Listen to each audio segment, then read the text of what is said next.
వైఎఫ్లోకి ఎప్పుడు వస్తుంది? విద్యార్థి దశ అయిపోయిన తర్వాత మనం గమనంగా ఉన్న యూత్ అంతా కూడా వైఎఫ్ కిందికి వస్తుంది. మరి వైఎఫ్ చేసే బాధ్యత లేదు.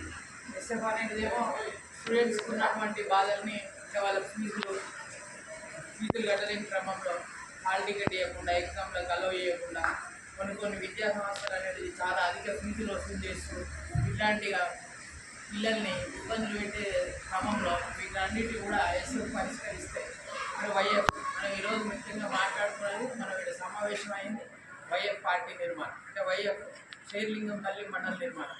మరి వైఎఫ్ పరంగా మనం ఏం చేయాలి? మనం విద్య, వైద్యం, ఉపాధి, వాళ్ళేమో చదువుకు సంబంధించిన పోరాటాలు వాళ్ళు చేస్తారు.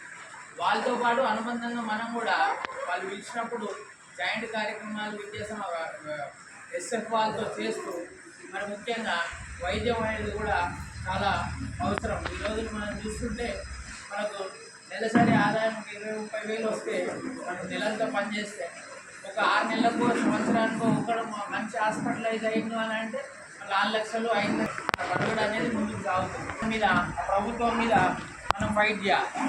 మరి మనం తెలంగాణ వచ్చినప్పుడు మన నీళ్లు, నిధులు, నియామకాలు అని ఏ విషయం మీదనైతే మనం కొట్లాడి తెలంగాణ తెచ్చుకున్నామో మరి ఇప్పుడు అందరికీ ఆ ఉద్యోగాలు ఉన్నాయా అని అంటే లేని పరిస్థితి, నిరుద్యోగం.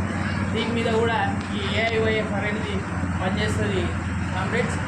మరి అదేవిధంగా ఇంకో సమయం తీసుకో, ఎందుకంటే మీ అందరికి ముందుగా క్షమాపణ. మేము ఎందుకనంటే లేటుగా వచ్చినాము, 1 గంట సేపు క్షమించండి.